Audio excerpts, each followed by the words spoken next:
Thank you so much for that, Bella. Wow, I feel like just really like so many thoughts are happening in my head right now. I think I'm gonna need to just like sleep and digest all of my thoughts and put them in order. Um uh I wanted to remind everyone again about our Q&A. So if you go down to the bottom of the screen, there's the Q&A buttons. You can go there to put in any questions that you have for Bella about the video. If you have any thoughts that you think of later, remember as well that we have the Slack. So you can also go in there and kind of post any kind of reflections that come to you later or in the middle of the night or whatever. So I'm going to go to our first question, which is from an anonymous attendee. So they write, I love the distinction that you make between co-creation and consultation, as this is often lost. How do clients react to co-creation, or have you mainly used this co-creation exercise for research rather than for clients? Lovely question, thank you. Um,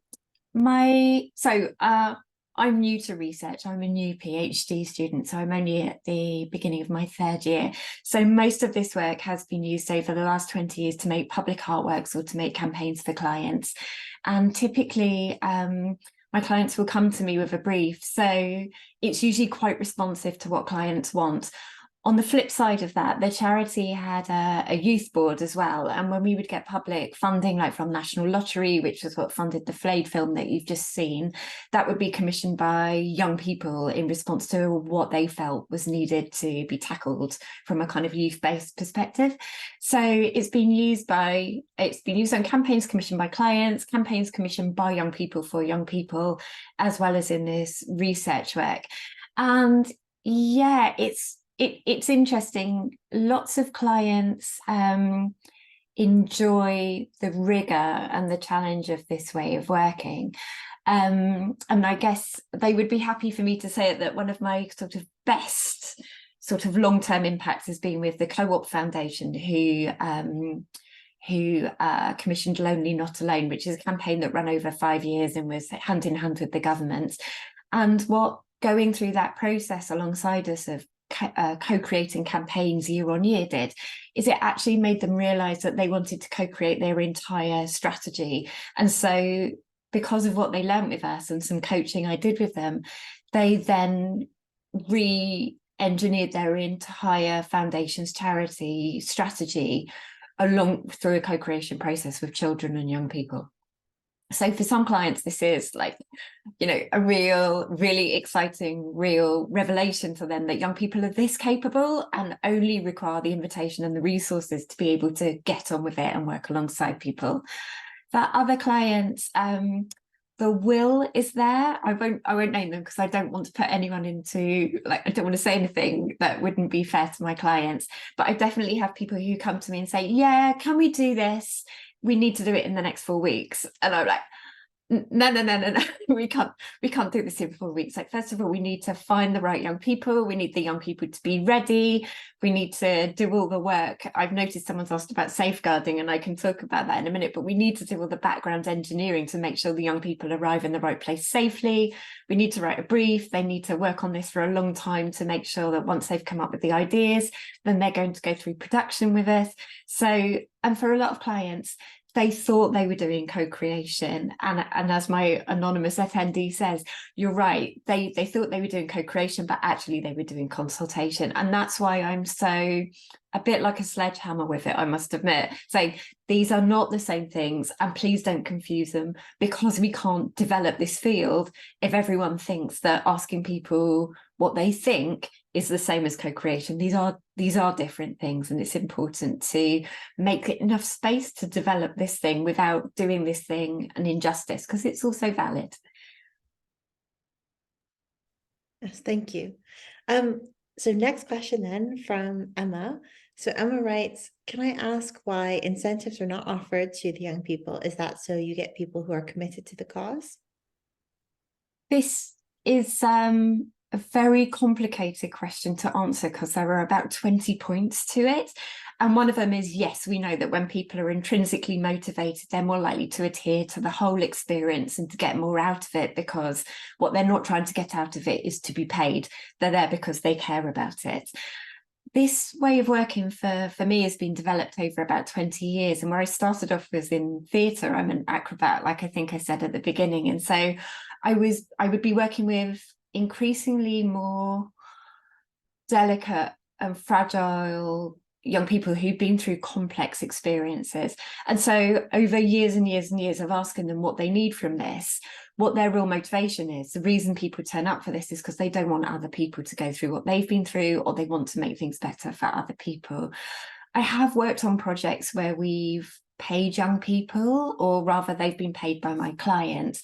And what we found is that it's just really complicated for lots of reasons, around adherence, around who shows up but who doesn't, around how much people feel they have to give in order to get their money. You know, like it's not an equal relationship. It feels exploitative, and I'm very uncomfortable with paying people to put their soul on the line. I would much rather people did it because they wanted to, and that they could say here and no further without wondering if they'll still get paid. And then because my work is with a lot of people who've gone through a lot of vulnerability, and I work with children as young as 8, there's a huge amount of complication about the mechanisms for licensing and paying people to work on a project for 2 weeks. You can't just pay young people and effectively employ young people without local authority licensing. That takes a lot of time and is very complicated too.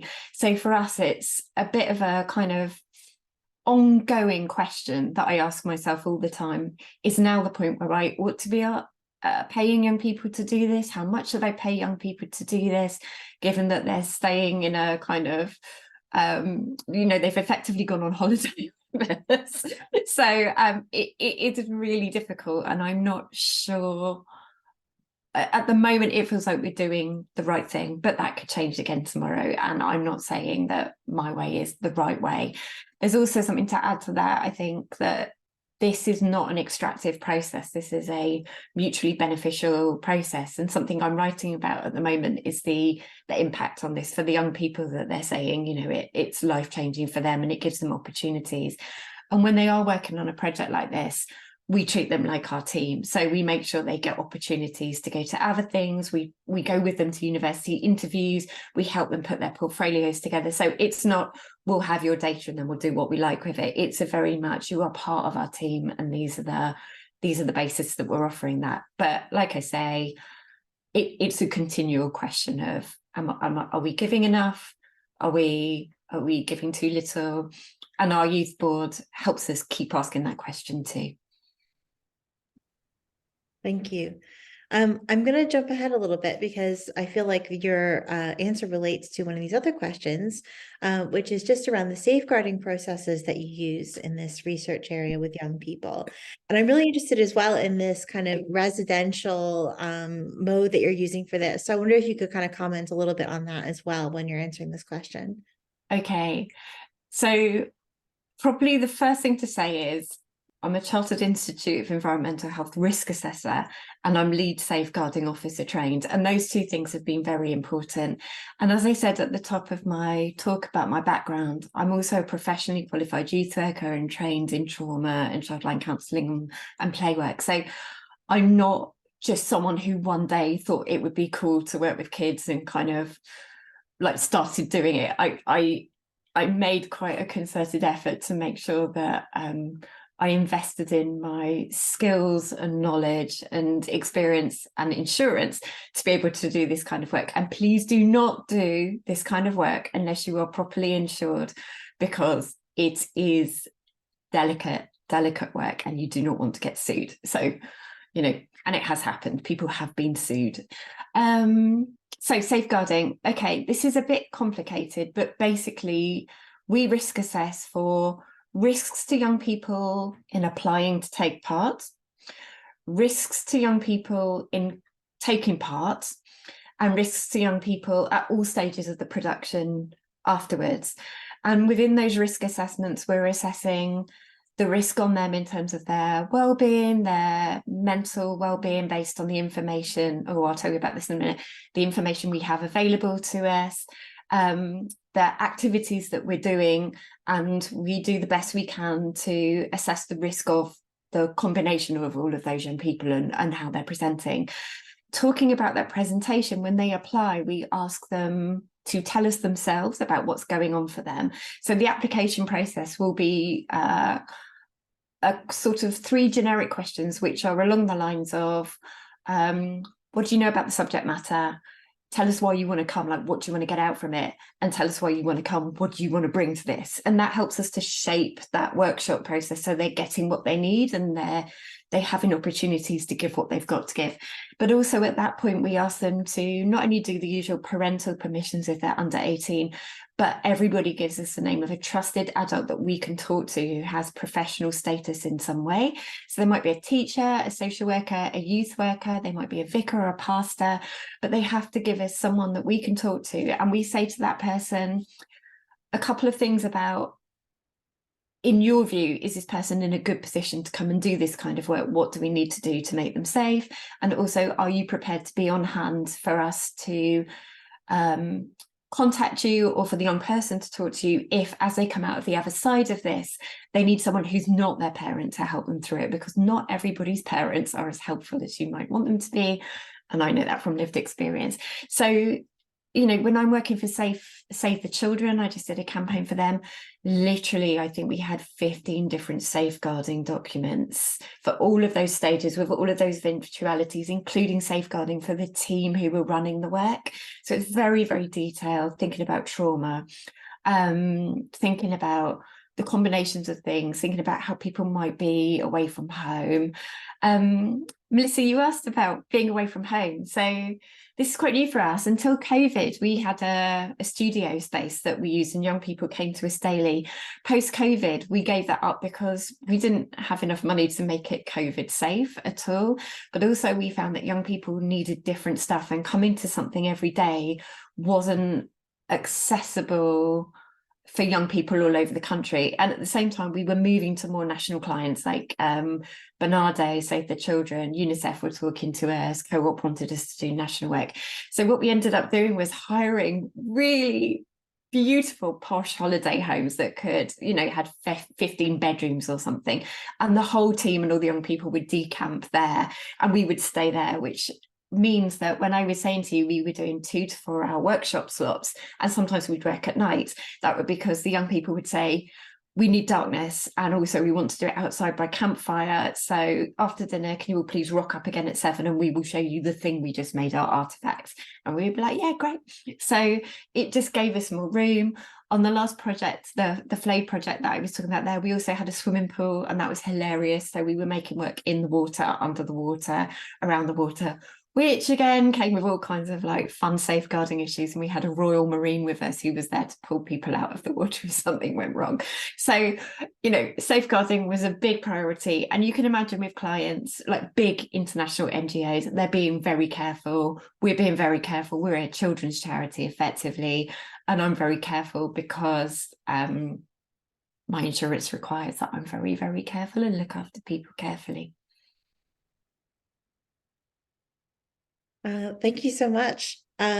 We just have a few more minutes. I wonder if you want to just briefly comment on this last one of these. Well, there's lots of questions, but just one more question, just a couple more minutes. So they just ask whether you have any thoughts around the challenges of the generative nature of the research, how you use enchantment creativity, how you might help participants get past that kind of challenge.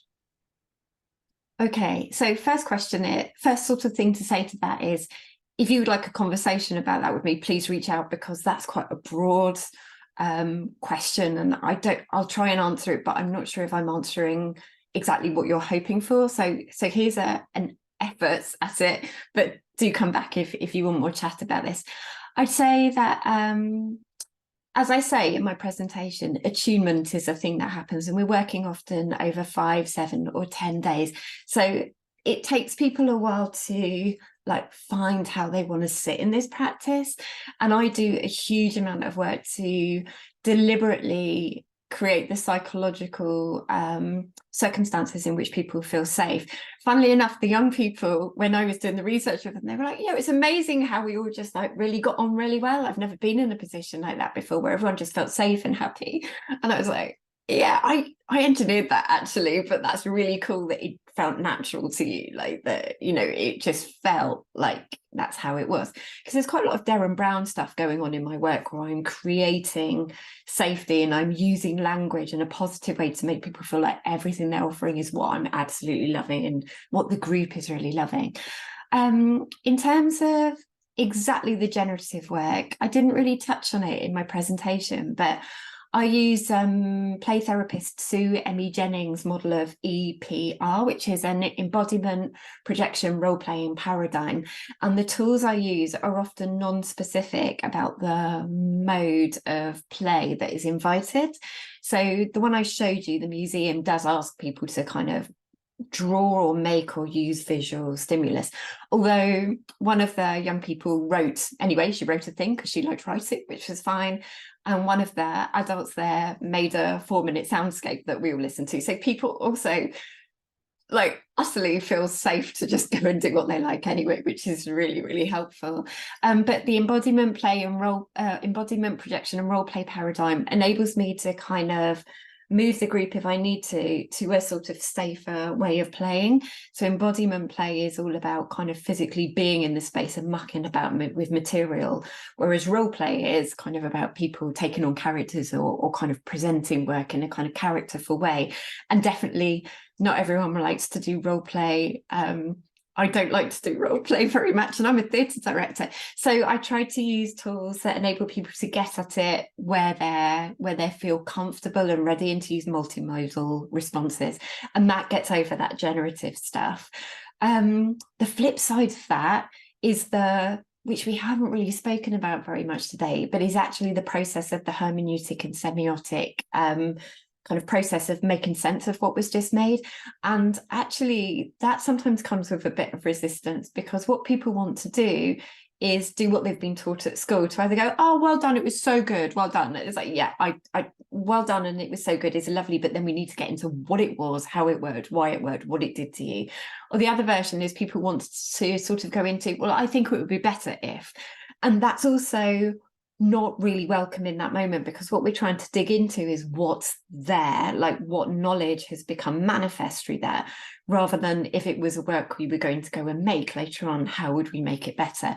We're never really looking for, what this process doesn't do is assumes that we will immediately make the final version of the campaign.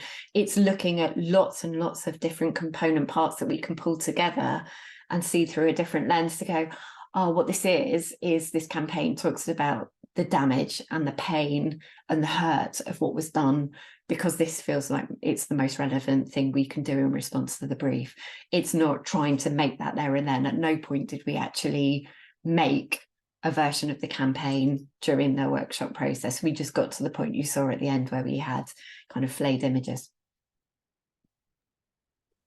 Well, thank you very much. We've now run out of time. I feel like I could keep asking questions. I have so many things I want to know. But thank you very much for that really insightful, amazing presentation. We're going to be moving the remaining questions over to Slack.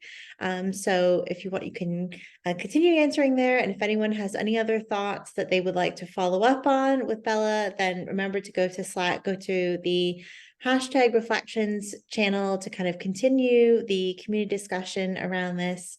But thank you very much. So we're going to be taking a break now and coming back at the hour. So that is 4 p.m. GMT time for our final talk of the day. All right. Thanks very much, guys. Thanks, everyone.